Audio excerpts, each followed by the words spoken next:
हूं मनोज मानस। हमारी खास पेशकश में आपका स्वागत है। हम बात कर रहे हैं संभल हिंसा की न्यायिक जांच की। जामा मस्जिद मामले में न्यायिक आयोग की टीम संभल पहुंची है।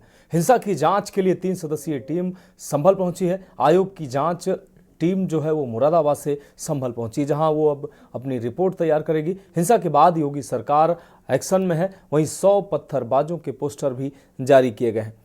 आपको बता दें, पुलिस द्वारा हाथों में पत्थर लिए 74 दंगाइयों की पहचान कर ली गई है। कुछ महिला पत्थरबाजों के भी पोस्टर पुलिस द्वारा जारी किए गए हैं। दंगाइयों की पहचान के लिए वीडियो, सीसीटीवी और ड्रोन फुटेज खंगाले जा रहे हैं। सार्वजनिक संपत्ति के नुकसान की भरपाई भी उपद्रवियों से की जाएगी।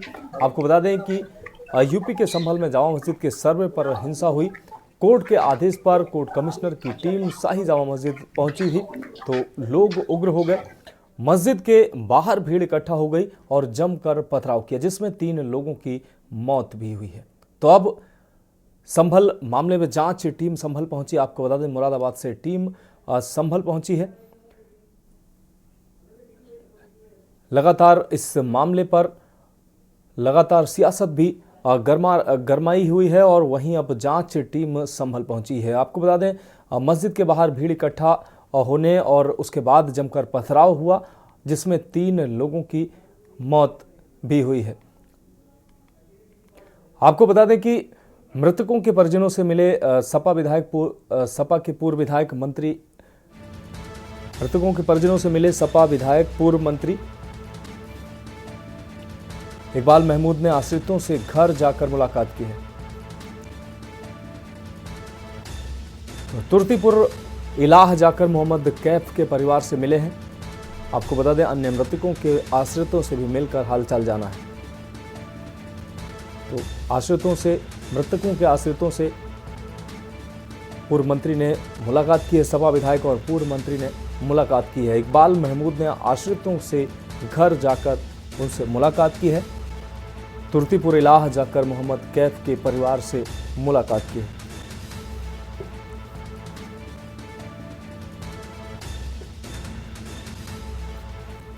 तो संभल से ये खबर आपको दिखा रहे, मृतकों के परिजनों से मिले हैं। सपा के विधायक और पूर्व मंत्री इकबाल महमूद ने आश्रितों से घर जाकर मुलाकात की है। तो मृतक आश्रितों से घर जाकर सपा के विधायक और पूर्व मंत्री इकबाल महमूद ने मुलाकात की है।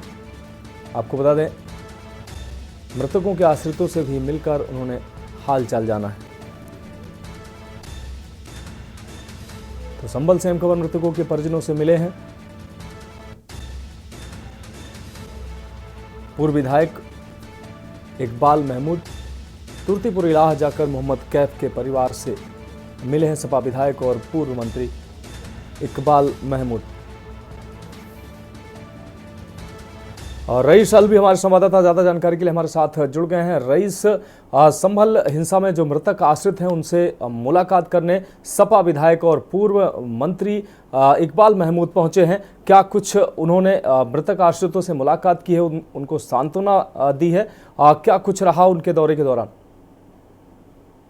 देखिए, मैं बिल्कुल आपको बताऊंगा कि जिस तरह से लगातार जनपद संबल में प्रयास किया रहा है कि राजनीतिक दल के कोई भी नेता या कोई पार्टी का पदाधिकारी या सांसद विधायक जो है संबल के अंदर प्रवेश नहीं करेगा। जिस तरह से कल लगातार पुलिस लगातार रोक रही थी, प्रयास कर रही थी, लेकिन आज कहीं ना कहीं पुलिस की जो नाकाम है वो कहीं ना कहीं फिर होते हुए आ गए हैं। क्योंकि इकबाल महमूद किसी न किसी तरीके से जो मृतक थे, दंगे में मृत्यु हुई थी, उनके परिवार से जाकर मिले हैं और उनके दुख तकलीफ में क्या हालचाल जाना है। उनके परिवार से राहत की भी मदद की ली हुई गुहार लगाई है कि जिस तरह से जितनी भी पार्टी से मदद होगी उतनी मदद आपको दिलवाई जाएगी। साथ ही साथ ये भी कहा कि पूर्व मुख्यमंत्री अखिलेश यादव ने 5 लाख रुपए की घोषणा कर दी गई है, आपके परिवार को 5 लाख रुपए मिलेंगे और जितनी भी सरकार से हो सकेगी उतनी मदद की भी गुहार लगाई जाएगी। इतना नहीं, लेकिन किस तरह से इकबाल महमूद जो पूर्व कैबिनेट मंत्री है, मौजूदा विधायक भी हैं, वो किस तरह से यहाँ पर पहुंच गए, कैसे पुलिस को चकमा देकर पहुंचे, एक ये बहुत बड़ा सवाल है जी। निश्चित रूप से रईस, जिस तरीके से सभी आम और खास का भी वहां पर जाना रोका गया है कि किसी तरीके से कोई माहौल ना खराब हो। ऐसे में इकबाल महमूद का वहां पहुंचना निश्चित रूप से ये बड़ी खबर है। कैसे उनका पहुंचना हुआ? और दूसरी बात, अगर रईस अगर बात की जाए, जांच टीम भी मुरादाबाद से आज वहां पहुंची है और वहां के जो हालातों का, वहां की जो पूरे घटनाक्रम की जांच करने के लिए टीम भी पहुंची है। इस मामले में क्या अपडेट है? देखिए, मैं बिल्कुल बताऊंगा आपके लिए। जिस तरह से 3 सदस्यीय टीम हाई कोर्ट के आदेश से रात्रि में ही मुरादाबाद आ गई थी और सुबह करीब 10:30 बजे के आसपास जो है संभल शाही जामा मस्जिद पर पहुंच गई थी और वहां पर लगभग 2 से 2.5 घंटे के बीच लगभग जांच की है। और जांच के आधार पर कई तथ्य जो है सामने निकल कर आए हैं। जिस तरह से सूत्रों हवाले से पता चल रहा है कि मीडिया को तो दूर रखा गया है, क्योंकि ना तो जो जांच टीम आई थी उन्होंने मीडिया के सामने कोई भी बात नहीं बताई थी, क्योंकि मीडिया कर्मी को दूर रखा गया था। और गेस्ट हाउस में कमिश्नर साहब और आईजी साहब के साथ साथ जिले के जिलाधिकारी और एसपी साहब से भी पूछताछ की गई है। साथ ही उन स्थानों पर भी जाकर निरीक्षण किया गया है जिस स्थान से पथराव, फायरिंग, गोली चली है, वहां का भी निरीक्षण किया गया है। वहां से भी देखा गया है किस आधार पर गोली चली गई, गोली चलाने वाले कौन व्यक्ति थे, किस तरह से गोली चली थी और कहां पुलिस की चूक हुई है। क्योंकि इतना बड़ा हिंसा होने के बाद तो कहीं ना कहीं पुलिस की भी दोषी ठहराया जा रहा है, क्योंकि इतनी बड़ी घटना हो गई है, पुलिस की भी इसमें लापरवाही है। तो वो उनका ये भी कहना था कि कहीं ना कहीं पुलिस की भी चूक रही है, कहीं ना कहीं जो है पुलिस भी कम सुरक्षा बल थे के लिए या गली गई है, पुलिस की चूक हुई है। तो कई बिंदुओं पर उन लोगों ने हमको बताया था, लेकिन मीडिया कर्मी को काफी दूर रखा गया था। लेकिन फिलहाल शाही जामा मस्जिद के अंदर भी वो गए थे, अंदर का भी उन्होंने पूरे जायजा लिया है। साथ ही साथ जो शाही जामा मस्जिद है उसके आसपास का भी उन्होंने जायजा लिया है और सारी रिपोर्ट जो है वो 2 महीने के अंदर जो है हाई कोर्ट को सौंपने को कहा। लेकिन हम लोगों को कोई ऐसी जानकारी नहीं दी गई है, नहीं हम लोगों के सामने पेश हुए हैं। केवल सूत्रों के हवाले से इतनी सारी ये बातें लोगों को पता चली है। जी निश्चित रूप से राइस, अगर बात किया जाए इकबाल महमूद के वहां पहुंचने की, तो इकबाल महमूद वहां कैसे पहुंचे, जबकि सुरक्षा व्यवस्था चाक चौबंद है और किसी भी तरीके के किसी भी पॉलिटिकल व्यक्ति का वहां पर अभी जाना पाबंदी लगाई गई है कि कोई भी राजनीतिक दल का व्यक्ति वहां पर नहीं जाएगा। इसके बावजूद भी इकबाल महमूद वहां पहुंचे हैं, उन्होंने लोगों से मुलाकात की है, मृतक आश्रितों से मुलाकात की है।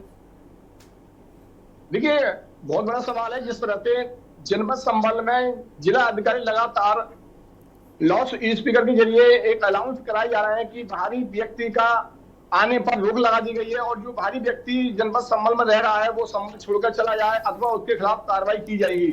संभल में चारों तरफ बैरिकेड लगा दी गई है। जो बॉर्डर है, बॉर्डर पर पुलिस बल तैनात कर दिए गए हैं कि कोई भी समाजवादी पार्टी गाड़ी हो या अन्य राजनीतिक दल की गाड़ी हो, कोई भी गाड़ी पर जिस तरह से बैनर लगा दिखेगा उस गाड़ी को रोका जाए और उसको पूछताछ के जरिए उसे वापस कर दिया जाए। कोई भी राजनीतिक दल का नेता जो है संभल में प्रवेश नहीं करेगा। लेकिन उसके बावजूद भी इकबाल महमूद कहीं ना कहीं पुलिस को चकमा देकर मृतकों के घर पहुंच गए। और ये इतना बड़ा सवाल है कि कहीं ना कहीं पुलिस की भी इतनी बड़ी चूक रही है, क्योंकि कल जिस तरह से पुलिस पूरी यूपी के अंदर हाई अलर्ट थी और जहां भी सफाई जो समाज पार्टी के कार्यकर्ता है, पदाधिकारी या सांसद विधायक कहीं दिख रहे थे तो उनके लिए रोका जा रहा था, रोकने का प्रयास किया जा रहा था। लेकिन कहीं ना कहीं जाकर जिस तरह से आज इकबाल महमूद पुलिस को चुनौती देकर और आज जो मृतक है, मृतक के परिजनों से मिले हैं और वहां पर करीब 1 से 1.5 घंटा भी रहे हैं उनके घर पर और पूरी घटना की जानकारी प्राप्त करी है उन लोगों ने कि कैसे घटना हुई थी, क्या हुई थी, पूरी जानकारी ली गई है। उसके बावजूद भी वहां पर मदद की भी कहा गया कि 5 लाख रुपए जो है पूर्व मुख्यमंत्री अखिलेश यादव ने आपको दिए हैं और इसमें भी कहा है कि आपका बेटा एक शहीद हुआ है, आपका बेटा मरा नहीं है, आपका बेटा एक शहीद हुआ है। तो एक शहीद का भी दर्जा इकबाल महमूद ने दिया है। जी हाँ, निश्चित रूप से रईस इकबाल महमूद वहां पहुंचे हैं, उन्होंने मृतक आश्रितों से मुलाकात की है और उन्हें सांत्वना दी है और तमाम उन्होंने ढांढस बंधाया है। इस बीच अगर रईस बात की जाए, न्यायिक जांच की जो टीम है वो 3 सदस्यीय टीम वहां पहुंची है।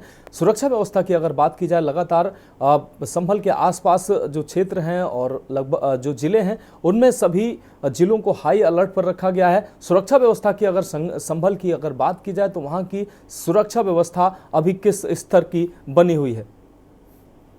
देखिए, अगर सुरक्षा व्यवस्था की अगर बात की जाए तो जनपद संभल में सुरक्षा व्यवस्था के पुख्ता इंतजाम किए गए हैं। जिस तरह से न्यायाधीश द्वारा जो जांच टीम 3 सदस्य की भेजी गई थी उसके मद्देनजर रखते हुए आज की जो सुरक्षा व्यवस्था है वो कहीं ना कहीं एक इतिहास बनाती है, क्योंकि चारों तरफ जिस तरह से पुलिस बल तैनात कर दिए गए थे और साथ ही साथ संबल नगर जहां विवाद हुआ था, जहां हिंसा हुई थी, उसके आसपास के एरिया खोल दिए गए थे और जो दुकानें हैं, दुकानदारों को दुकान खोलने के लिए कहा गया था और दुकानदार दुकान खोलकर अपने सामान भी बेच रहे थे। तो कहीं ना कहीं आज जो बाजार में कुछ रौनक भी हुई है और खरीदार जो है वो भी कहीं ना आए हैं, लेकिन कुछ खरीदार जो ग्रामीण क्षेत्र के खरीदार हैं, जो ग्रामीण क्षेत्र के लोग हैं, वो कहीं ना कहीं अभी दहशत में है कि कहीं ना कहीं संबल में कोई हिंसा नहीं हो जाए, बवाल नहीं हो जाए। जिस तरह से वो पहले बात जो घिर गए थे कि ऐसा ना हो अब की बार भी हम जो है संबल में गिर जाए, लेकिन जिस तरह से जैसे 3 सदस्यीय टीम जांच के लिए पहुंची थी तो पुलिस बल तैनात थे, चप्पे चप्पे पर पुलिस बल की तैनाती दिखाई दे रही थी और इसी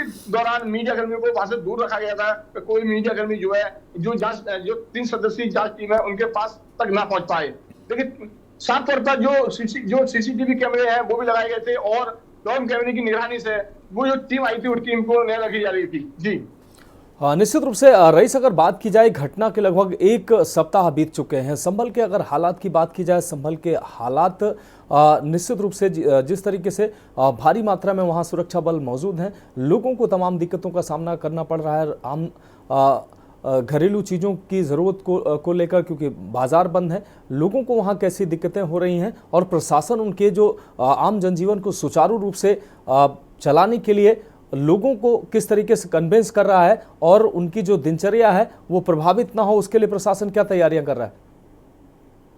देखिए, मैं बिल्कुल आपको बताऊंगा, 9 तारीख से लेकर और आज 1 तारीख हो गई, पूरा 10 दिन का 8 दिन का समय हो गया, 1 हफ्ता हो चुका है और 1 हफ्ते के अंदर अंदर लगभग अगर व्यापारी की अगर बात की जाए, क्योंकि सारा बाजार मार्केट जनपद संभल पूरा बंद था, या वो बेहजोई क्षेत्र हो या चंदोसी हो, बबराला हो, क्योंकि असर तो हर चीज में पड़ता है आकर कहीं ना कहीं, क्योंकि जो सारी लिंक होते हैं। तो जो व्यापार का जो क्षेत्र है वो कहीं ना कहीं, अगर हमने कई व्यापारियों से हमने बात की है संभल में, चंदोसी, बेहजोई में भी, तो उन व्यापारियों का कहना यह है कि काफी नुकसान का हमें सामना करना पड़ा है। लगभग आंकड़े अगर देखे जाए नुकसान के व्यापारियों के, तो 80 से 90 करोड़ रुपए का नुकसान जो व्यापारी है वो बताया जा रहा है कि 80 से 90 करोड़ रुपए का नुकसान जो है संबल के अंदर हो गया है। वो सरकारी विभाग हो या कोई प्राइवेट विभाग हो या व्यापारी हो, सारी विभागों पर इस हिंसा होने से असर पड़ा है। जिस तरह से आज कहीं ना कहीं रौनक जो है बाजार में लौटी है और बाजार में रौनक लौटती हुई आज दिखाई दी है, चहल पहल दिखाई दी है, तो कोई ना कहीं जो व्यापारी हैं उनके चेहरों पर कहीं ना कहीं आज निखार दिखाई दे रहा है। जी से अब रईस, अगर बात की जाए वहाँ की हालात की, तो निश्चित रूप से अब सामान करने का लगातार प्रशासन प्रयास कर रहा है। इस बीच जांच आयोग की टीम भी वहाँ पहुंची है और लगातार वहाँ की जो स्थितियां हैं वो सामान करने का प्रयास किया जा रहा है। जांच टीम भी वहाँ पहुंची और जांच कर रही है। लोगों के बीच अब जो इस घटना के बाद लोगों के बीच किसी तरीके का पैनिक या किसी तरीके का भय आपको नजर आ रहा है? लोगों से सामान्य बातचीत में उनकी प्रतिक्रिया किस तरीके से निकल कर सामने आ रही है इस घटना के बाद? रईस, देखिए, जिस तरह से संबल हिंसा हुई थी, हिंसा के बाद पूरे ही देश में एक माहौल गरमा गया था और उस माहौल को देखते हुए कहीं ना कहीं आने जाने वाले जो यात्री थे या ग्रामीण क्षेत्र के लोग थे वो उसी जगह पर स्थान पर रुक गए, जिससे काफी नुकसान का सामना करना पड़ा है। लेकिन बात की जाए जनपद संबल की, तो जनपद संबल में हम कई ग्रामीण क्षेत्रों में गए हैं, उन लोगों का ये कहना है कि हम अभी दहशत में हैं, हम लोग अभी संभल नहीं जा पाएंगे, क्योंकि पता नहीं कल क्या हो जाए, आज क्या हो जाए। संभल के हालात अभी सही नहीं है, लेकिन प्रशासन की नजर में हालात जो थे वो सही थे, क्योंकि चारों तरफ पुलिस बल तैनात कर दिया गया था, चप्पे चप्पे पर पुलिस बल की तैनाती थी, किसी प्रकार को कोई अनहोनी ना हो इसको लेकर पुलिस बल यानी के बिश्नोई और एडीएम डॉक्टर राजेंद्र पेशिया जी लगातार प्रयास कर रहे थे कि आप अपनी अपनी मार्केटें खोलें, आप अपनी दुकानें खोलें, लेकिन कोई भी दुकानदार, कोई भी व्यापारी इस चीज से बचना चाह रहा था और दूर भाग रहा था कि ऐसा ना हो कोई हिंसा दोबारा से हो जाए, दोबारा से हो जाए, क्योंकि हर एक व्यापारी का अंदर एक भय थी, एक डर था, तो वो डर कहीं ना कहीं आज जो दूर होते हुए नजर आ रहा है और लगातार जिले के जिला अधिकारी या पुलिस प्रशासन लगातार प्रयास कर रहा है कि आप अपनी शांति व्यवस्था बनाए रखें, अपनी दुकानें खोलें, अपने सामान बेचें, अपने घरेलू सामान खरीदने के लिए आए और पहले जैसे ही माहौल बनाकर रखें, अब किसी प्रकार की कोई अनहोनी ना होगी। लगातार प्रयास कर रहे हैं कि आप अपनी अपनी बाजारों में अपने काम चीज पर जुट जाएं। जी हाँ बिल्कुल रईस, अगर बात किया जाए जिस तरीके से ये घटना घटित हुई, कहीं ना कहीं लगातार सवाल खुफिया एजेंसियों पर, लोकल जो इंटेलिजेंस विभाग है उस पर सवाल उठाए जा रहे थे। लेकिन अभी की अगर बात करें तो सभी खुफिया विभाग वहाँ पर सक्रिय रूप से काम कर रहे हैं। लोकल जो इंटेलिजेंस है वो भी अपनी भूमिका निभा रहा है। लेकिन अगर रईस अगर बात की जाए अभी के जो हालातों की, तो अभी के हालात जो वहाँ के बने हुए हैं, क्योंकि आज इकबाल महमूद का वहाँ पहुँचना इस तरीके से जो राजनीतिक व्यक्तियों को व्यक्ति वहाँ पहुँचते हैं, फिर किसी तरीके का राजनीतिक रोटियां, जैसा कि आप जानते हैं कि अपनी अपनी राजनीतिक रोटियां लोग सेंकना शुरू कर देते हैं। ऐसे में इन लोगों को रोकने के लिए प्रशासन ने कैसी व्यवस्था की? क्योंकि आज इकबाल महमूद वहाँ पहुँचे हैं, उन लोगों से मुलाकात की है। मिलना कोई बड़ी बात नहीं है, मिलना चाहिए, लेकिन जो हालात हैं उन हालातों में राजनीतिक व्यक्तियों का वहाँ पहुँचना निश्चित रूप से कहीं ना कहीं जो है सुरक्षा व्यवस्था और कोई जो वहाँ की जो तमाम जो सामान्य होती स्थितियां हैं उनके लिए कहीं ना कहीं नुकसानदेह साबित हो सकता है। देखिए, मैं आपको वो बताना चाहूंगा, दो बार 19 तारीख को पूरी घटना का क्रम शुरू हुआ था और 24 तारीख को जिस तरह से संभल की हिंसा हुई, और संभल की हिंसा को लेकर आज पहली तारीख हो गई। 2 बार LIU विभाग नाकाम साबित हुआ है। जिस तरह से संभल में हिंसा हुई, अगर LIU विभाग तेज तर्रार होता और अगर अपनी रिपोर्ट कुछ अधिकारी को सौंप देता तो शायद इतनी बड़ी घटना नहीं होती और जो 5 लोगों की मौत हुई है वो भी नहीं हो पाती। तो कहीं ना कोई LIU विभाग पर एक बहुत बड़ा सवाल खड़ा होता है कि आखिरकार LIU विभाग कहाँ था? LIU विभाग की पूरी रिपोर्ट अपनी उच्च अधिकारी क्यों नहीं सौंपी? क्यों LIU ने इतनी लापरवाही बरती? क्यों आज भी LIU विभाग कहाँ पर था?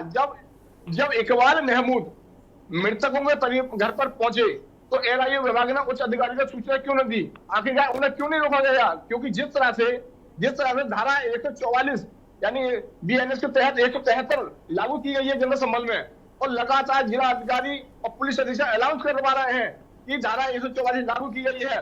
10 दिसंबर तक जनपद संभल में कोई भी राजनीतिक दल का नेता या अन्य व्यक्ति प्रवेश नहीं करेगा। उसके बावजूद भी कोई लापरवाही कैसे? आखिरकार LIU विभाग इतनी लापरवाही क्यों कर रहा है? क्या LIU विभाग की नाकामी साबित नहीं होती है? 2 बार 4 आदमी 5 आदमी की मौत हो जाना, हजारों आदमी की ऊपर FIR हो जाना, 10 से 20 आदमी पर चोट पे आना, कई पुलिसकर्मी घायल हो जाना, तो कहीं ना कहीं LIU विभाग में सवाल खड़े होते हैं कि आखिरकार LIU विभाग क्यों नहीं होती? आज जो न्यायाधीश की उस पर भी न्यायाधीश की टीम आई थी जांच में वो भी मुद्दा उठा था कि आखिरकार जो टेलीविजन है उन्होंने जांच आपको कौन नहीं सौंपी? LIU विभाग कहाँ था? तो बहुत सारी बातें, बहुत सारी जांचें जो आज जांच के दौरान निकल कर आई हैं, जो जांच टीम आई थी वो सारे सबूत आज छिट्टे कर ले गए हैं। तो कहीं ना कहीं कई विभागों पर, कई ऐसे पुलिसकर्मियों पर, कई ऐसे अधिकारियों पर कहीं ना कहीं युवा जांच के दौरान एक गर्ज गिरने वाली है। ये सूत्रों से पता चल रहा है। जी हाँ, निश्चित रूप से रईस आपने बड़ी बात कही है। जिस तरीके से पहले इंटेलिजेंस फेलियर के बाद इतनी बड़ी घटना घटित होती है, उसके बाद एक बार फिर से लापरवाहियां साफ तौर पर उजागर होती नजर आ रही हैं, क्योंकि इकबाल महमूद का सुरक्षा घेरा तोड़कर वहां चकमा देकर पहुंचना,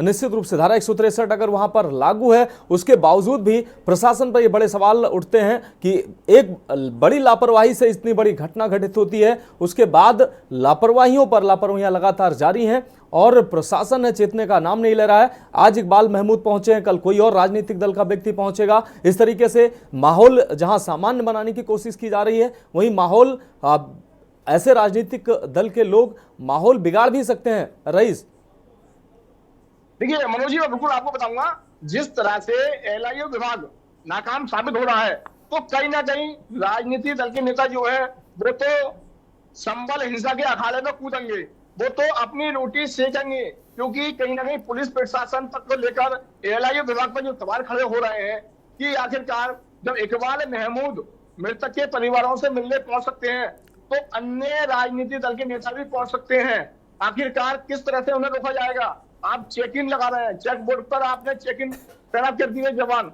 वहां पर चेक इन की जा रही है, लेकिन फिर भी किस तरह से संभल में प्रवेश हो गए? ठीक है, संभल के रहने वाले हैं इकबाल महमूद, संभल के निवासी हैं, लेकिन मृतकों को घर जाने के लिए तो अलाउड नहीं है। मृतकों को घर जाने के लिए राजनीतिक दल के नेताओं के लिए मना कर दिया गया था। बोला वो लोकल के रहने वाले से ही। लेकिन जिस तरह से जिला अधिकारी राजेंद्र पेशिया जी ने जिस तरह से लेटर जारी किया, जिस तरह से एक आदेश जारी किया है कि 10 सितंबर तक कोई भी राजनीतिक दल का नेता मृतक के परिवारों से मिलेगा नहीं, किसी प्रकार की कोई भी घटना से संबंधित बातचीत नहीं करेगा। लगातार योगी आदित्यनाथ जी प्रयास कर रहे हैं कि शांति व्यवस्था बनाई रखे, लेकिन कहीं ना कहीं जाकर धारा 144 163 लागू है, उसके बाद ही उसके उल्लंघन करते हुए वहां पर पहुंच जाते हैं, मृतकों के घर पहुंच जाते हैं, उनसे मुलाकात करते हैं, उनसे बातचीत करते हैं, उन्हें मदद भी दिलाते हैं। तो कहीं ना कहीं इसमें एक उत्तर प्रदेश सरकार पर सवाल खड़ा भी होता है कि आखिरकार पुलिस को चकमा देकर, एलआईयू विभाग को चकमा देकर इकबाल महमूद कैसे पहुंच गए वहां पर, क्यों नहीं रोका गया उन्हें? क्या संभल के पुलिस वालों को पता नहीं है? क्या एलआईयू विभाग को पता नहीं है? लोकल के एलआईयू विभाग है वहां पर, लोकल के पुलिसकर्मी है, तो क्या उन्हें पता नहीं था? आखिरकार पहुंचे कैसे? तो एक बहुत बड़ा सवाल है, आखिरकार एलआईयू विभाग क्या करना चाहता है, क्या करवाना चाहता है? 5 आदमी की तो मौत हो चुकी है अब तक इस हिंसे में, तो एलआईयू विभाग आखिर क्या करवाना चाहता है? आखिरकार एलआईयू विभाग में इतनी कार्रवाई क्यों नहीं ले रहे? आखिरकार जिले के जिला अधिकारी से लेकर पुलिस अधीक्षक एलआईयू विभाग पर क्यों कार्रवाई नहीं करना चाहते हैं? क्या मसला है? क्या बात है? ये बहुत सारे सवाल के घेरों में ये पुलिस प्रशासन से लेकर एलआईयू विभाग तक घेरों में चल रहा है। लेकिन कहीं ना कहीं जाकर जो जांच टीम आई है वो सारे सबूत इकट्ठे कर लिए हैं, जांच टीम ने सारी रिपोर्ट इकट्ठी कर ली है और वो कोर्ट में पेश करेगी। कोर्ट में पेश करने के आधार पर ही जो कोर्ट का निर्णय होगा उसके बाद पता चलेगा किस किस अधिकारियों पर गर्ज गिरी है, किस किस अधिकारियों पर कानूनी कार्रवाई की जा रही है, किस किस अधिकारियों पर एफआईआर की जा रही है। क्योंकि जो जांच टीम आई है अपनी जांच करने के लिए, तो वो बहुत सारे सबूत यहाँ से संबल से लेके गई है। क्योंकि जिस तरह से वहां हिंसा हुई थी और हिंसा के दौरान जिस जगह से हिंसा हुई है, जिस तरह से पथराव हुआ है, जिस तरह से गोलियां चली हैं, जिस तरह से पुलिस ने आंसू गैस के गोले चलाए हैं, या जिस तरह से पुलिस पे आरोप लगाया जा रहा है कि गोली चलाई है पुलिस ने, तो सारे सबूत जो जांच टीम आई है वो इकट्ठे करके ले गई है। तो कहीं ना कहीं इसमें देखा जा रहा है कि ये 2 महीने बाद आखिरकार क्या होगा, क्योंकि जिस तरह से रिपोर्ट अपने हाई कोर्ट को सौंपेगी तो उस रिपोर्ट के दौरान कितनी बड़ी एक सबूत निकल कर आएगा, आखिरकार किसकी गलती होगी, किस पर एफआईआर होगी, किस पर दर्ज गिरेगी, ये तो एक जांच का विषय है और जांच के आधार पर ही आगे की कार्रवाई की जाएगी। जी निश्चित रूप से रईस, ये जो घटना हुई है निश्चित रूप से ये बड़ी घटना है और ऐसी घटनाएं निश्चित रूप से प्रश्न चिन्ह खड़ा करती हैं, सामाजिक ताने बाने को बिखेरती हैं ऐसी घटनाएं। तो निश्चित रूप से ऐसी घटनाओं में लापरवाही नहीं होनी चाहिए, और लेकिन लापरवाहियों का सिलसिला लगातार जारी है। रईस, इस तमाम जानकारी के लिए आपका बहुत शुक्रिया। आप नजर बनाए रखिए, आगे भी हम आपसे अहम अपडेट लेंगे। तो संभल की घटना कहीं ना कहीं एक बड़ा फेलियर है। उसके बाद अब लगातार इकबाल महमूद का वहां पहुंचना, सभी पाबंदियों के बावजूद इकबाल महमूद का वहां पहुंचना निश्चित रूप से बड़े सवाल खड़ा करता है कि आखिर इकबाल महमूद वहां कैसे पहुंचे, क्योंकि राजनीतिक व्यक्तियों का पहुंचना निश्चित रूप से माहौल को फिर से बिगड़ सकता है। तो निश्चित रूप से पॉलिटिकल जो व्यक्ति हैं उनको वहां अभी पहुंचने नहीं देना चाहिए। हालात सामान्य होने के बाद निश्चित रूप से लोगों को जाना चाहिए वहां, लेकिन अभी की जो सिचुएशन है ऐसे लोगों को वहां पहुंचने से पाबंद करना चाहिए। तो फिलहाल हमारी खास पेशकश में अभी के लिए मेरे साथ इतना ही। मुझे दीजिए इजाजत और आप देखते रहिए के न्यूज़ इंडिया। आप देख रहे हैं के न्यूज़, खबरों का सारथी।